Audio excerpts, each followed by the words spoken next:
Hey guys, it's Nick. Before we get going today, I wanted to give you a few discount codes for the products we love and our show sponsors. So don't just turn this one off. If you're listening to this podcast, we at Hardwick Life want to reward you for your loyalty. So take 25% off of your order by using the code HardwickFF25, because after this long, we consider you friends and family. That's HardwickFF25 at hardwick.life. It's like hardwick.com, but that one was taken by a shirt company. So hardwick.life is where you can find it. For 20% off at bubsnaturals.com, use the code Hardwick20. That's Hardwick20 at bubsnaturals.com. And for 10% off at Julian Bakery, use the code Nick Hardwick, that's me, at julianbakery.com. Again, Nick Hardwick at julianbakery.com. Now, if you want to hear what I take daily and get some insight as to what you should take, maybe, stay tuned. If not, skip ahead about a minute and we will be into the show. Thank you all. All right. So you want to know what you should buy. I take 6 of our Hardwick Life products every day. I originally started that company out of kind of selfish needs. I wanted to get access to the absolute highest grade products in the world. Our supplements are pharmaceutical grade, all of them. They've got unique delivery mechanisms. So you aren't just getting expensive urine, you're actually absorbing the products at a higher rate than cheaper store-bought supplements. I take brain, joint, fuel, phyto, pump, and neuro. Now, that may be a little extreme for you, but those are my jams. Now, I've done a lot of damage to my body. I need all of them. The brain and joint, they're kind of self-explanatory, right? Fuel is one of the only whey protein powders that I can take that doesn't upset my tummy. And we hear the same thing quite frequently from folks that don't process dairy all that well. That's because it's made from New Zealand grass-fed whey. New Zealand has the highest dairy standards in the world. There's a noticeable difference, and the flavor, it's pretty damn incredible. For a peri-workout drink, which peri-workout, you'll hear that term, it means around your workout, or to add protein midday, I put 2 scoops of fuel with pump, which has 3 grams of creatine per serving, 400 milligrams of ATP, which is the body's energy currency, and 95 milligrams of caffeine to get you all fired up. All of those, they allow you to do more work in the gym, getting better results. More work equals better results. Who would have thought? Seriously, you can work harder and have a lower rate of perceived exertion. And I like to add in phyto, which has all of the necessary nutrients, vitamins, and minerals, along with this patented formula called TrueBrock, which contains glucoraphanin, which researchers at MIT are calling the fountain of youth. And lastly, I take neuro about an hour before bed. Dr. Andrew Huberman, a Stanford neuroscientist, host of the Huberman Lab podcast and recent guest with Joe Rogan. I'm sure some of you listen to that guy. He's pretty awesome. Recommended in our 3rd episode ever, we got him before he blew up, magnesium L-threonate, as it's the only form of magnesium to cross the blood-brain barrier. And it increases levels of brain magnesium, and that leads to better cognition and a more robust memory. That's important. It also has a slight sedative effect to help you get to sleep. All right, I'm not going to bore you with more details. Get over to Hardwick Life and use the code HardwickFF25 for 25% off. Now, you guys that have been following me for a while now know that I've used Bubs Naturals since the company's inception. I don't know. I may be their first ever ambassador. I know there's a lot of bigger names now that are promoting Bubs. The company is blown up and is thriving because many folks like me understand how great their product is. I take 2 scoops of their collagen protein and 1 scoop of the MCT oil powder daily with my morning coffee. Try it once, you're going to be hooked. It's unbelievably creamy. The collagen is also really a great way to sneak some protein into your kids' lives too. It's unflavored, so you can add it into pancakes, oatmeal, mac and cheese, or juice, and they're not going to notice a thing. Use the code Hardwick20 for 20% off. Lastly, before we get to the show, I want to tell you about my friends at Julian Bakery. This company, they've really got their act together. I believe most people could use more protein in their lives. It's got a very positive effect on satiety, brain signaling, and maintaining a healthy body weight. I recommend 1 gram of protein per pound of body weight. Please don't listen to Zac Efron's trainer, who on their show falsely ties too much protein to kidney failure and loss of bone density. And certainly don't go to the Game Changers propaganda documentary on Netflix for your science. Neither of these use actual science. There's a lot of kooks out there, folks. We're going to keep fighting the good fight. I love a variety of protein. Obviously, I've told you about our whey protein, Bubs Collagen Protein, and Julian Bakery's specialty, in my opinion, is their egg white protein powder. They come in ridiculous flavors like pumpkin pie, coconut, maple glazed donut. They blend easily. They're a great addition in the middle of the day. Use the code Nick Hardwick for 10% off. That's Nick Hardwick for 10% off. All right, that's enough. Let's get you back to the show. Love y'all. Well, let's go, ladies. Sit your butt down. Hold on. I'm recording. Are you? You're cleaning the window. Cleaning the window, people. Sit down. She's got Windex in her hands, paper towels. Let's go. Get over here. It's Monday. I know you would clean. Get over here. I will scrub your ass clean. You. All right. Wow. Well, no, Is not. that a promise or is that kinky? You're scrubbing asses clean. Gosh. All right. Hi. How are you? Are we okay? Is the camera fine? Yeah, I don't know. What do you think? I don't know. Does it need to come down a little bit? Yeah, it looks a little high, but that's okay. No, it's all good. We don't need to see anything below the nipple. Your nips are out today. It's a little chilly. Yeah, it's good. It feels like fall. It's good, and I think it's the last day of summer. Which is cool. Good. Yeah. Good for the football anyway. Because the kids are hilarious when it's hot out. It was like 90 this weekend, and we play on turf fields here in Westfield. And the kids were melting, and they all wanted to go off. Anytime you go, who needs a break? Everybody would raise their hand. It's like, oh, my God. Well, you can't. Sorry, I need you. No breaks allowed. Hudson tried to go off for the last minute and a half in the game, and I'm like, get your butt out of here. No, you're finishing the game. They were all dying like that. They were all dying. Yeah, it was hot. Yeah, and we only had just enough players for the team, so basically nobody could sit out the entire time except maybe one kid on occasion. So yeah, it was good. So good football weather. I feel like that's our whole life right now is football. So. Football all the time. It was a football weekend, wasn't it? It's always a football weekend. Yeah.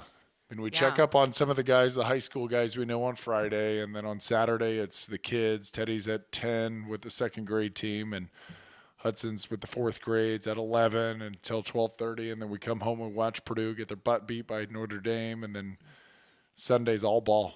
Yeah. Sundays are like, we didn't used to sit down this much for Sundays, but I think we're both lifting really hard right now and training pretty hard. And Sundays is like a mandatory rest day. See, mine isn't the training that's the rest day. Mine is You tell me what it is. Put your mouth on that microphone. There you go. There you go. I was closer than that. You're good. Go. Mine is like late nights for the week. So it was like 2 or 3 really late nights this week. The Dead Show. The Dead Show, which was great. It's super fun things. Like we get to go to a lot of concerts. Went to a charity event Saturday. Super fun charity event. Yep. No, nothing I'm complaining about. But yesterday, do you ever reach that breaking point where I'm like, I don't want to social, like I don't want to speak. Because we did get invited to a friend's house to watch the Chargers-Cowboys game. And I love those people. I love the friends. I just am over humanity. you needed a break. My girlfriend Kimmy always used to say, I don't want to go out there. It's too human-y. Like there's too many of them. Yeah, enough already. Way too many humans. Yeah. I needed to just hole up. I took about 4 naps. You were pretty nap heavy yesterday. Yeah, I would wake up just sort of narcoleptic, right? It's a perfect afternoon to do it. Everyone's watching football. Yeah. So the boys go train in the morning. So we have our neighborhood's got a 2.5 mile loop. And so we walk the loop in the morning before the boys go do some football training. And they throw the ball and they get warmed up and loose. And it's just good family time. It inevitably is a fight. Like there's always. It's like half mile into this thing, everyone's like, ugh, and then everyone settles in, and by the time we're done, you're the worst receiver. You're the worst quarterback. Terrible. You suck. You're an awful dad. Mom, you're the worst. I think Teddy called me a mother freaker. Yeah. I was like, oh God. I got called the worst quarterback of all time. Well, you do throw the ball like Colin Kaepernick. You don't face the ball backwards. I don't face it. Oh, did he never face it backwards? I never noticed him facing the ball backwards. It always looked like he faced it forwards and threw it. He threw a dart. Yeah, and I get the job done. You do. Colin, come at me. Your technique's not necessarily what I would like it to be, but my that's God. okay. Man. It does get done. I'm a 37-year-old mom. I don't have to have freaking perfect technique. Let me throw the damn ball.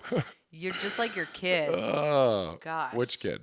Hudson, Oh. you guys are both assholes. Oh, God. I'm throwing the ball. I'm like, be appreciative. I was running routes. You were running routes. Seriously. Yeah. In Crocs. I would say you're more like, if you're a route runner, you're like the San Francisco fullback, Kyle Juszczyk. God, the compliments just keep on coming. He's a stud. He went to okay. Harvard, total stud, ripped. Yeah. Okay. It is a compliment. You told me that I run like a fullback yesterday. So Kyle Juszczyk. is that He's the deal? fullback. Yeah. He's awesome. You got to watch him.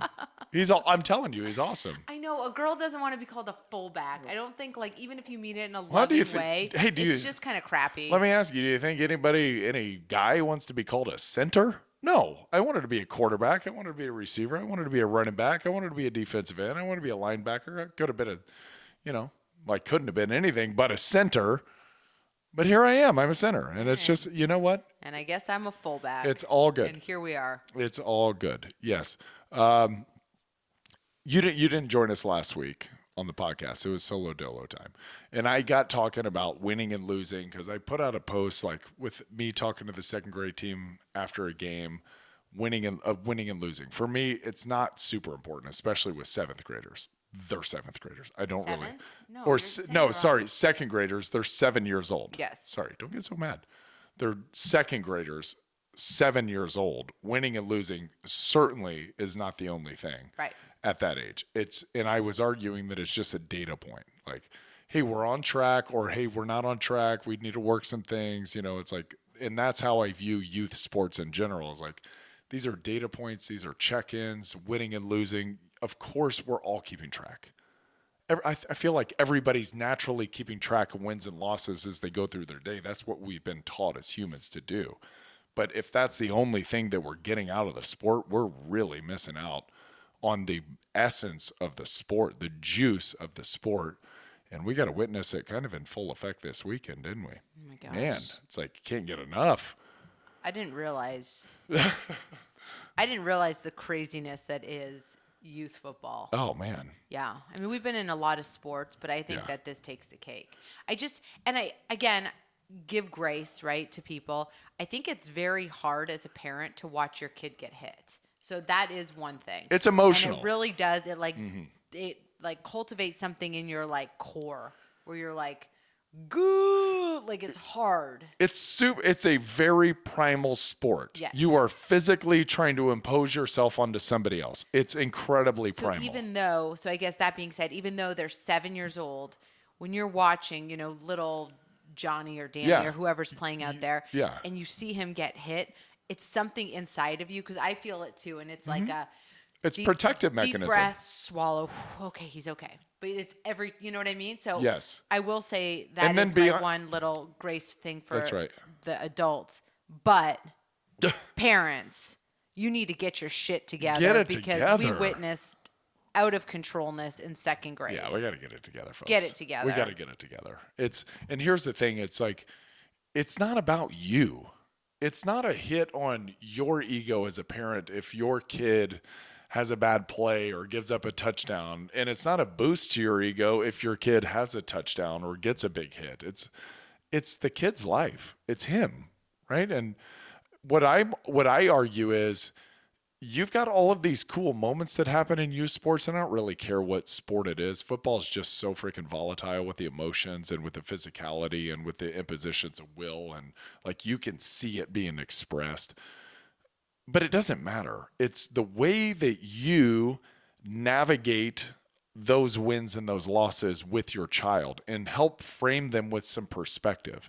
So if we walk away from the game that we won and we just talk about how awesome we were and and we don't talk about anything that relates to life after that, and it's just the game and it's just this and it's just that amazing play and we don't point out anything that maybe could use some work or corrections or, hey, you have to stay on yourself. We're on the right track. Let's keep growing from here, right?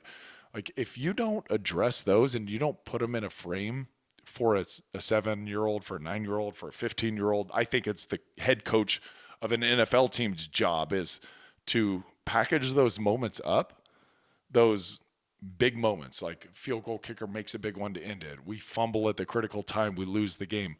The coach's job is still, and you as a parent are a coach. I hate to tell you, you're a coach. You're a life coach for your child.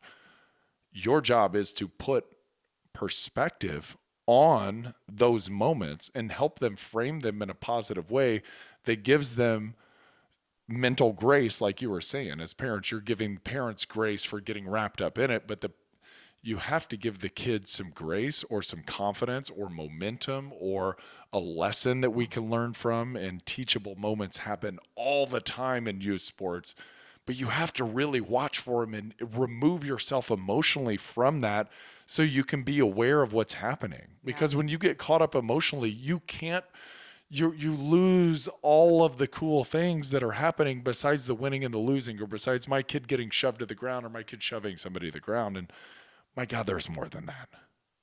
Yeah. Well said. You know, I really, and we had a conversation at dinner last night, which I thought was super cool that we actually got into it, and you can talk about it. Oh yeah. Well, basically you can see by this podcast, all we talk about is football in this house. And it's a huge focus because it's what the boys do. It's 5 days a week. They're playing football right now, training, on the off days. Yep. They're like, it's all football. They're in, yeah. And they love it. And it's like, it is not Nick and I pushing them. No, we don't have to pull them anywhere. I wish they didn't play football, if I'm being honest. Like, I wish they tried something different. It's like, we've sat at a lot of football games. I really wish they were baseball players because I really enjoy playing baseball. They won't do it. You haven't met a baseball parent then. We put them in acting lessons and piano lessons, and it's like, that's like pulling teeth. Mm-hmm. For them to go, yes. So the lens that we view life through currently is football. In the springtime, it turns to lacrosse. Yeah, but it's just right, and that's okay. That's okay. This is what we're teaching through, and other parents out there will be teaching through piano or soccer or swim or dance or gymnastics or anything. Right, anything. If your kid's into it, man, I hope you allow them to pursue that with a lot of vigor. And I don't know how this came up, I forget, at dinner last night, but basically I just remember looking at the kids and like, hey, the NFL isn't the ultimate goal of youth sports. I hope you guys know that. Right. And yeah. I don't know what spawned that conversation. Do you remember? No, I don't know. I don't know what started it, but I thought it was a great conversation to have. Right. And we've had it.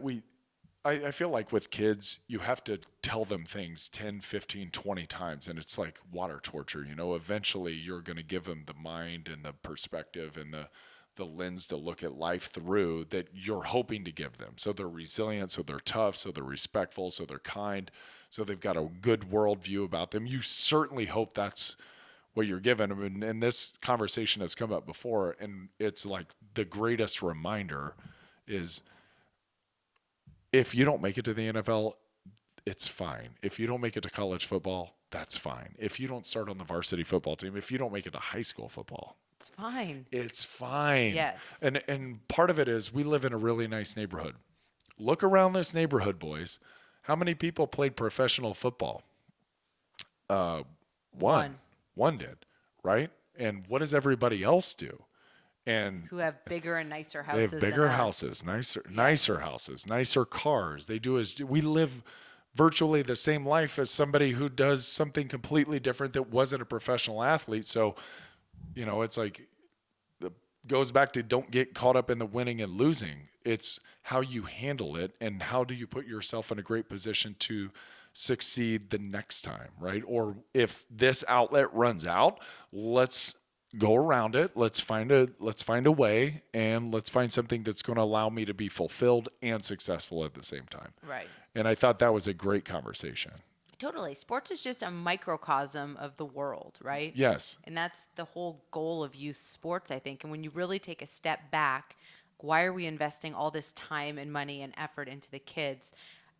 I just really think it comes down to learning to work well with others, learning what it means to work towards a common goal, getting better every week, reflecting on your performance, like all of these little things that sports leadership, teaches. Communication, right, dedication. It's not about being an all-star.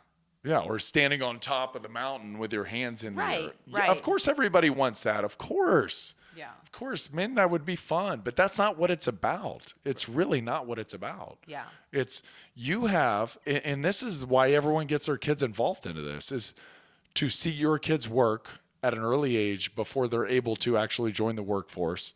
And so you can correct them on their work. This is the way I feel, on their work habits and their attitude towards work and their attitude towards teammates. And hey, when things get hard, what's your mindset? You know, it's hot out here, boys. We get that. It's going to be hard today, right? There's so many things that, like, and that's why football and that's why youth sports are so amazing, and sports in general are so amazing, because you get these massive amplitude of waves that happen. You go way high, way low, way high, way low, woo, and it just keeps going back and forth, and it's compressed, and there's a ton of frequency of those wavelengths in a season. And so life gets expressed in 8 weeks or 12 weeks or whatever it is at a time, where I always felt like an NFL season was like 5 years of living. Like I lived 5 years or more per NFL season.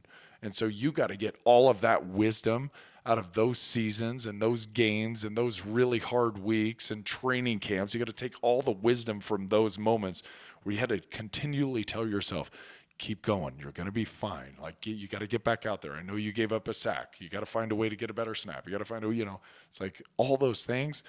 That's life, right? But it's just, you get it as a kid in such a condensed manner. It's like concentrated juice, give them the concentrated juice. But that's the whole point of this really is, don't lose sight of what we're really all after, is to help teach our kids. It's not to have them make sure they win the damn championship, because who the hell cares? Does anybody remember if they won a second or a fourth grade championship? I mean, I don't know. I don't remember any of them. Maybe I didn't win. I don't know. But I don't remember losing either. Right. So I guess the message would be like to a lot of parents out there is like, just because losing is hard for your kid for 5 minutes before the snack comes out, like don't be so committed to, yeah, of course we want to win and we want to get better. Of course. But don't shy away from losing either. Like, and don't go crazy because your kid's losing, or don't go crazy because your kid's winning. It's like, how do you handle it? Do you handle winning with dignity? Do you handle losing with, same thing? Like, can you hold your head up high? Did you give great effort? All these things. I mean, there's so much to learn from it, that if we're just out there shouting at each other, and I literally had to stop the game, put my hands in the air, and remind these parents that this is second grade football. This is second grade football, and I know it's emotional, but please do your best to stay out of this. Like, we're fine out here on the field coaching the kids. Y'all stay out of it. Right. Oh. And it did. It felt like it eased the tension a touch anyway. Yeah. Yeah, you're it's right. Like, and it is. You just get caught up in the moment, and it's like you're doing this. It's the most important thing. I get it. But and this is the one thing that I really think is the single most important part of success that nobody pays attention to at all, clearly, is being in emotional control of yourself at all times. Like feeling emotions, having emotions, but not acting on emotions. And that's what these kids, like through sports, what I think is super important is like, hey, you're losing. Hey, you're hot. Hey, you're tired. Hey, you're winning. What are we going to do? We got to play the next play, kid. We got to play the next play. And so when I see parents get super wrapped up emotionally in these games and like yelling at other kids and yelling at the ref, and it's like, oh my God, you're not in control of your emotions. Like that's going to spill out onto your child. And now we're going to have emotional basket cases just running around here. Like get control of the emotions. And we can do it. And yes, do I have emotions on the football field? You're damn right. Like I feel like I'm in there competing with the kids, but I'm certainly not yelling at anybody. It's a good practice in restraint and impulse control. You have really good emotional control. Yeah, I practice it all the time. Yeah. Yeah, I try. And I do lose it sometimes, like mostly on our kids. Right. But, I really, really try to. It's like a concerted effort because I think it's the most important thing of success. I really do. that and discipline, which is kind of the same thing. Right. Yeah. Anyway, any other messages? No, I think we'll wrap it up on youth sports, and maybe next week we'll talk about something a little lighter. We've been kind of hammering this home for a minute. Yeah. Right? Yeah. So maybe the youth sports crowd will be listening to this one. And Maybe. Take a step back. Enjoy the little moments along the way. God, who cares? They're 7, they're 9. Like, who gives a hell? Nobody's getting a scholarship today. Most likely, nobody on that field's going to the National Football League. Most likely. Right. Yeah. And your kid may get the lottery ticket and be one of the lucky ones. I hope so. I do hope so. All right. Thanks for listening. Love you guys. Bye-bye. All right. Love you.